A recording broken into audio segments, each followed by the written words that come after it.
Amigos de Venezuela, siempre Venezuela, tenemos como invitado especial en este segmento del programa a José Antonio Colina, presidente de la Asociación de Venezolanos Perseguidos Políticos en el Exterior. Esta es una organización muy activa que se ha venido desempeñando en diversas áreas, promoviendo la libertad y la democracia en Venezuela. Pero vamos a saludar primero a José Antonio. Bienvenido al programa Venezuela Siempre Venezuela. ¿Cómo estás? Muchas gracias, hermano. Un placer saludarte a ti y a toda la audiencia. Mucho gusto, pues, y agradecido por estar en este espacio. Muy bien. Bueno, José Antonio, vamos a empezar por lo más reciente. El tema de la liberación de los narcosobrinos de Cilia Flores, ese intercambio de prisioneros políticos por delincuentes. ¿Cómo ves y cómo ve tu organización ese movimiento, esa jugada realizada por el gobierno de los Estados Unidos y el régimen de facto en Venezuela? Bueno, de entrada lo vemos de una manera muy negativa, por supuesto, porque para nadie es un secreto que las políticas de Estados Unidos siempre han sido no negociar con terroristas, no negociar con narcotraficantes, no negociar con delincuentes y lamentablemente en las primeras de cambio, a primera vista, pues pareciera que eso se ha violado. Por supuesto que no estamos de acuerdo de que se hayan intercambiado pues a dos narcotraficantes convictos y confesos, como es el caso de Frankie Flores y de Farín Campos, sentenciados a 18 años por tratar de enviar casi una tonelada de cocaína hacia los Estados Unidos por 7 personas nacionalizadas, o algunas de ellas como ciudadanos americanos, los cuales estaban siendo pues secuestrados por el régimen de Maduro. Entonces, de entrada, no lo vemos como algo positivo, porque es una gran muestra de debilidad de esta administración de ceder ante los caprichos de un régimen dictatorial como el de Nicolás Maduro, por supuesto, al cual no reconocen. Entonces, obviamente, pues no podemos estar de acuerdo, lo hemos rechazado de manera pública y categórica, hemos manifestado nuestro temor de que eso pueda abrir las puertas para que sucedan cosas aún mucho más negativas, peores y conflictivas.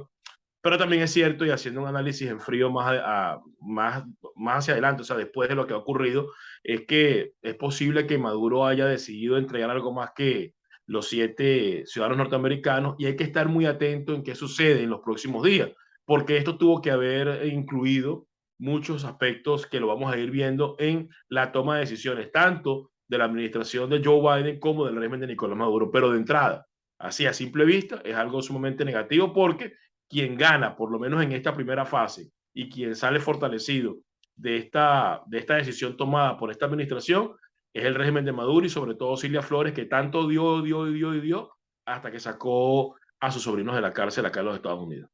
Hay dos cosas que derivan de lo que nos explica. En primer lugar, el poder tras el poder de Cilia Flores.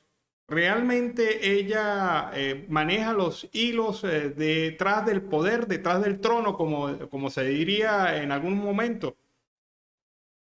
Bueno, sin duda alguna, sí, así se demuestra. Fíjate que lo que hemos visto durante todo este tiempo, en lo que se ha filtrado y lo que se ha conocido de los acercamientos que han existido entre esta administración y el régimen de Maduro, que data desde diciembre del año pasado hasta la fecha, que hemos visto como resultados claros y evidentes. Bueno, hemos visto primero que sacaron a Eric Malpica Flores de la lista de los sancionados del Departamento del Tesoro, sobrino de Cilia Flores, vicepresidente de finanzas de PDVSA, acusado de cualquier cantidad de actos de corrupción, de lavado de dinero, estaban en la lista del Departamento del Tesoro precisamente por estar en curso en ese tipo de actividades. ¿Y qué pasó? A mediados de junio de este año, pues fue sacado de la lista. Ahora tenemos que dos elementos, sobrinos de Cilia Flores, uno casi como su hijo, como es el caso de Efraín Campos, bueno, que han sido sentenciados a 18 años de cárcel en los Estados Unidos por narcotráfico, después de una negociación y de aparentemente pues hacer un intercambio de rehenes por delincuentes. Bueno, estos señores están en Venezuela. Entonces, ahí no se pidió que levantaran completamente las sanciones, ahí no se pidió que sacaran a otros funcionarios de la lista del Departamento del Tesoro, que quizás hubiera sido un poco más sencillo, ahí no se pidió ni siquiera que le quitaran la recompensa a Nicolás Maduro por su cabeza. Lo que se buscó fue que estos dos elementos pues regresaran a Venezuela y ahí se nota el poder, el peso, la influencia y el control que tiene Cilia Flores de la situación, que es la mano que mece la cuna, es el poder detrás de lo que vemos evidentemente allí en el PSUV a Nicolás Maduro como dictador en jefe en Venezuela. Así que los que estaban viendo nada más a Nicolás Maduro y a su entorno, hay que profundizar en la visión y en el análisis, porque quien está detrás de todo esto, evidentemente Cilia, pues que de una u otra manera demuestra el gran poder que tiene en estos momentos en Venezuela. Entonces, partiendo de esa reflexión, ¿pudiéramos considerar a Cilia Flores también responsable de la violación de derechos humanos en Venezuela? Sin duda alguna, por supuesto que sí. Hay que recordar que Cilia Flores en esta oportunidad la estamos viendo como la esposa del dictador Maduro, pero Cilia Flores ha sido presidenta de la Asamblea Nacional, ha sido, creo que, procuradora, ha sido fiscal general también. O sea que ha estado involucrada desde la época de Hugo Chávez hasta esta época reciente en todos los actos violatorios que se han venido desarrollando en Venezuela. Violación a los derechos humanos, ha estado involucrada de manera directa o indirecta en casos de corrupción, no en vano, y no así está sancionada por diferentes países, lo que quiere decir que ella es una pieza importante dentro de todo ese esquema de corrupción y de violación a los derechos humanos que ha imperado en el país. Por supuesto que en este momento la preponderancia que toma es que tiene mucho más poder y mucho más peso de lo que realmente se le ha dado, y yo pienso que en este caso tanto los actores internos o los pocos que quedan internamente como los actores externos que están maniobrando para poder encontrar una salida de la crisis que vive Venezuela, se debe tomar en cuenta a los elementos a neutralizar y a los elementos a aislar y de alguna manera quitarle poder. Bueno, hay que considerar a Silvia Flores porque ha demostrado con este accionar pues que tiene una gran influencia y un gran peso en Venezuela y dentro de la revolución. José Antonio, ¿cómo queda el papel de intermediación que era la fortaleza de la llamada oposición en Venezuela?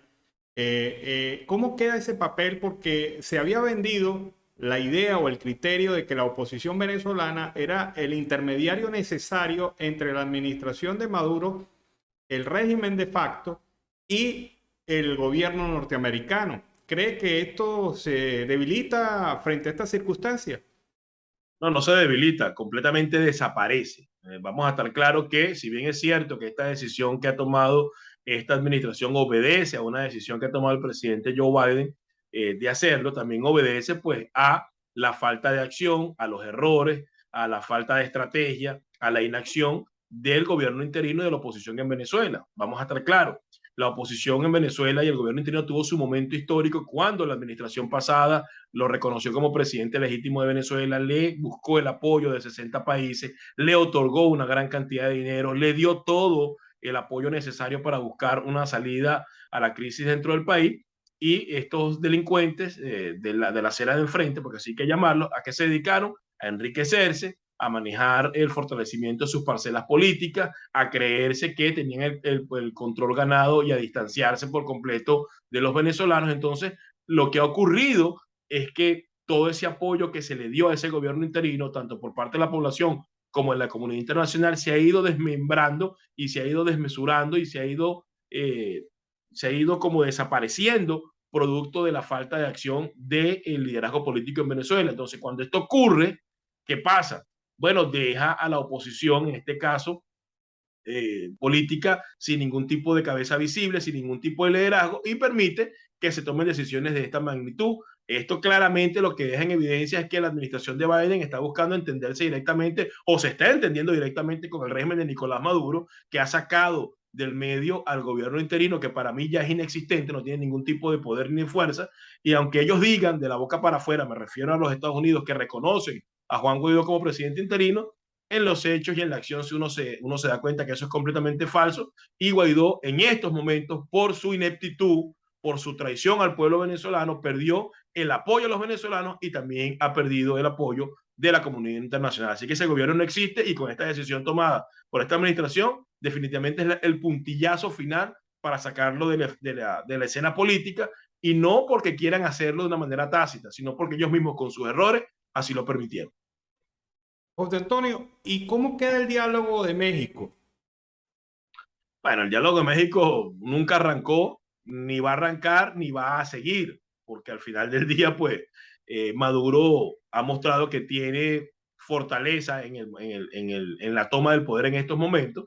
¿Y para qué va a ir a negociar y a dialogar en México si él tiene el sartén agarrado por el mango? Entonces, el diálogo, a pesar de que es una idea y es una acción completamente errónea. No puedes dialogar con narcotraficantes ni con dictadores, no puedes ir a un proceso de negociación con alguien que siempre está haciendo trampa, no puedes ir a un proceso de negociación que siempre con alguien que siempre está buscando la manera de obtener ventajas. Ya de entrada es un error, pero no va a ocurrir, porque en este caso Maduro pues no tiene ninguna, no tiene nada que obtener a cambio, o sea, y tendría que perder mucho. Está en el poder cómodamente, está tranquilo tratando de avanzar a pesar de las sanciones, tiene el control de la situación en América Latina con todos los gobiernos de izquierda que han ido ganando. Entonces, ¿para qué va a ir a negociar y dialogar?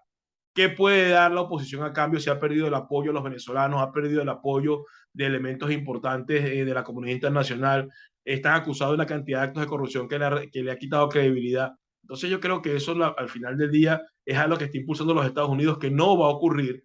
Y aunque ocurra de manera forzada, que no lo veo, es un error porque a todas estas, pues Maduro tiene todos los elementos para ganar en este momento.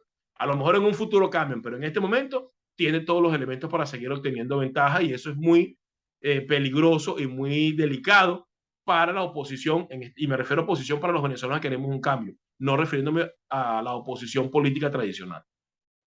Frente a esta realidad, ¿cómo ves el tema de las primarias? Bueno, me parece que la primaria es un completo desastre y es un absoluto error también. No puedes decir que Maduro es un narcotraficante, que es un dictador, que es un delincuente, que es un tirano, y ir a un proceso de elecciones primarias. Si tú me dijeras a mí que vas a un proceso de elecciones primarias para escoger un líder, un candidato, que después va a ser algún otro tipo de acción, yo te diría, bueno, que tendría más o menos sentido.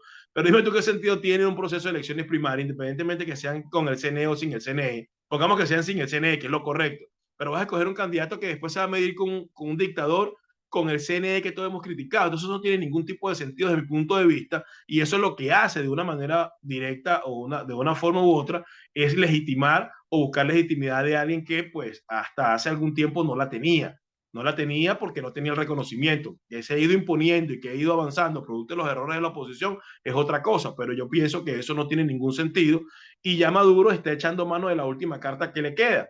¿Cuál es la última carta que le queda? Bueno, tratar de medirse con María Corina Machado, que es la única que tiene una poquita credibilidad en Venezuela, porque ya los partidos políticos están desprestigiados.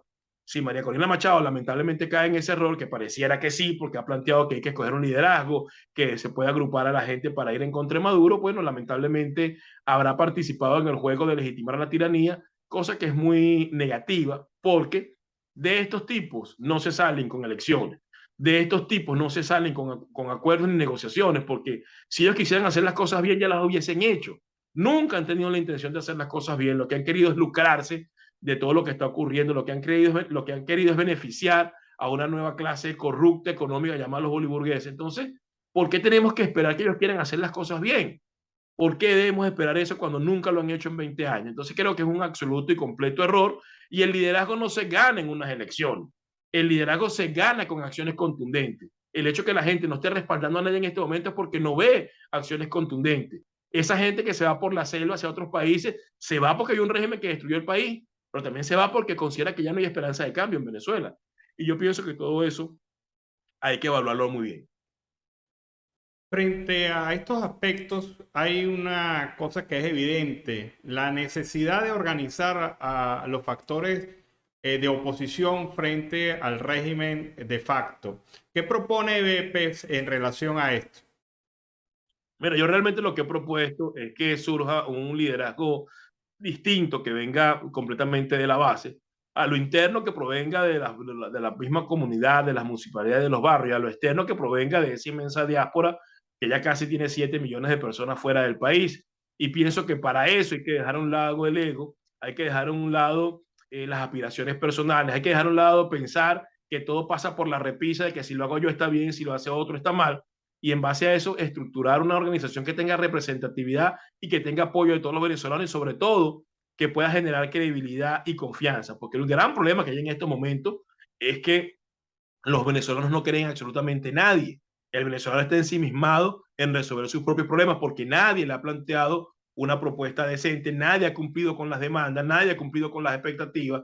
Todo el mundo se ha preocupado por su beneficio particular y no por el beneficio de la mayoría. Entonces eso ha hecho que el venezolano se vuelva aún más egocéntrico, más egoísta y que busque resolver sus problemas. Entonces hay que buscar la forma de estructurar algo creíble, que tenga el apoyo de la mayoría para después buscar los caminos que nos permitan enfrentar a Maduro en el régimen que se necesita, que es en el terreno ahí de la territorial, en el terreno de la presión para demostrar que la mayoría no lo quiere y que hay que sacarlo del poder, presionar a esas Fuerzas Armadas corruptas que de una u otra manera pues no han permitido o han permitido que Maduro se mantenga en el poder y no se han puesto al lado de la Constitución y del pueblo venezolano. Y hay que dejar la política que se ha hecho hasta ahora, que es la política de la fotografía. Lamentablemente la gente y los que hacen activismo y han tenido cierto liderazgo se preocupan más por fotografiarse con gente poderosa y decir que tienen contacto con ellos que realmente hacer propuestas para buscar una salida en Venezuela. Entonces, ¿de qué nos ha servido ese poco de dirigentes y activistas que han estado cercanos a esferas de poder en América Latina y lo que tienen es un contubernio de fotografías y de videos con gente poderosa, pero al final del día no han hecho los planteamientos necesarios y todo ese apoyo que se tuvo en un momento se desvaneció. Entonces yo propongo realmente sinceridad en la estructura y en la organización de los venezolanos dentro y fuera del país y realmente buscar el objetivo que es sacar a Maduro del poder y poder edificar una democracia donde los mejores tengan la oportunidad de dirigir a la nación y donde los mejores tengan la oportunidad de estructurar un país donde la mayoría pueda sentirse beneficiado o todos puedan sentirse beneficiados y que nunca nadie más sea perseguido por su ideología política y que nunca nadie más tenga que salir forzadamente del país, como se han visto 7 millones de venezolanos. ¿Cuál es el papel precisamente de estos 7 millones de venezolanos en este momento? Miren, en estos momentos yo pienso que debería jugar un papel importante en cuanto a la organización y la presión desde diferentes puntos de vista. Mira, estos 7 millones de venezolanos se encuentran en diferentes países donde, si actúan de manera organizada, pueden ejercer presión y pueden hacer el puente y el lobby necesario para que los países o esos países tengan el tema de Venezuela presente como se tuvo hace algunos años y puedan de una u otra manera influir en las políticas que se puedan tomar de esos países hacia Venezuela o hacia el régimen de Venezuela. Segundo, no es para nadie un secreto que casi 7 millones de venezolanos que estamos fuera del país mantenemos a nuestra familia, tenemos incidencia internamente en ello porque tenemos que mandarle dinero. Entonces, si hay esa responsabilidad en cuanto a la manutención económica, también tiene que haber la responsabilidad para tratar de involucrarnos en la organización.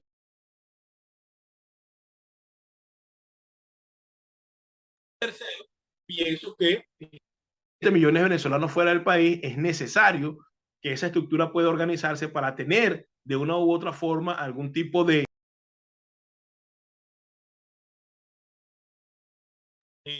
nada más los líderes que siempre andan por ahí hablando, sino que sea una representatividad de la sociedad venezolana. Por ejemplo, siempre que ha habido procesos de independencia, siempre que ha habido procesos de liberación de un país, han sido los congresos y han sido la organización ciudadana los que han tenido la voz importante. En el caso de Venezuela, los congresos que se hacían en Angostura, que se hacían en otros países. En el caso de la independencia de los Estados Unidos, pues había como un congreso interamericano que era el que básicamente tomaba las decisiones y financiaba y organizaba y orquestaba el accionar de la guerra de independencia. Entonces yo pienso que eso es lo que tenemos que hacer los venezolanos, que hasta ahora estamos atomizados. Está cada quien en su área, está cada quien tratando de resolver sus problemas y de mantener a la gente en Venezuela, pero no ha habido una intención clara, o por lo menos no sé si es exitoso a la hora de organizarnos y tener una representatividad que vaya más allá de lo político y que sea el ciudadano realmente que sea escuchado. José Antonio, para finalizar, ¿qué le respondes tú a aquellos que señalan desde el mismo sector de la oposición que ustedes son los ultrarradicales y que impiden precisamente la cohesión y la unidad de la oposición en Venezuela? Bueno, lo que le respondo es que a los que ellos llaman ultrarradicales, ¿no? Hay ahora aquí redes sociales y ahí todo está en la web, pueden revisar cuáles han sido nuestras posturas en los últimos 20 años y que digan cuál de ellas no se ha cumplido, ¿no? Los ultrarradicales siempre hemos estado diciendo el análisis apropiado, la estrategia necesaria, pero nunca hemos sido escuchados y al final es lo que termina pasando. Y también quería manifestar o decirles que al final del día, quienes no permiten la unidad y quienes no permiten la unidad de acción son quienes estando en posiciones de poder se llenan de ego y se distancian de la propia colectividad y de la propia sociedad. No escuchan a todos los venezolanos, incluyendo a los que nos llaman radicales. Entonces yo pienso que los que han sido un muro de contención para la verdadera unidad es el liderazgo político, que no es inclusivo, que no toma en cuenta las opiniones que son diferentes a las que ellos plantean, que siempre están buscando una salida donde ellos queden en posiciones de poder porque lo que les interesa es el poder que ellos puedan tener y no la libertad del país. Y para nada han querido tomar en cuenta las opiniones de quienes durante los últimos 20 años hemos mantenido y sostenido posiciones que al final del día han sido las correctas y las adecuadas. José Antonio Colina, desde BEPEX, como muchos otros, no ha tenido la posibilidad de ser un funcionario público, no ha tenido la posibilidad de tener el grado de incidencia que han tenido muchos, que han llegado inclusive a reunirse con presidentes y personas influyentes de otros países. Entonces, ¿de quién es la responsabilidad de que no se hayan cumplido con las metas? ¿De los que hemos dicho lo correcto, de los que hemos criticado lo que están haciendo mal? ¿O de los que estando allí teniendo todo el poder para hacer las cosas bien, lo que se preocuparon fue por enriquecerse, lo que se preocuparon fue por mantener relaciones que satisfacieran a nivel personal sus necesidades y las de su partido, y lo que hicieron fue básicamente asegurarse de que van a poder tener una cierta cantidad de tiempo holgados económicamente? No es José Antonio Colina quien fue diputado a la Asamblea Nacional, no es José Antonio Colina quien fue presidente del gobierno interino, no es José Antonio Colina quien permitió la corrupción con todos los dineros que han apoyado. ¿Qué hemos planteado nosotros? Que se escuche, que tomen otras alternativas, que tomen otras vías, que convencieran a la comunidad internacional de que a un gobierno de malandros y delincuentes había que actuar de una manera contundente y por la fuerza, pero nunca escucharon.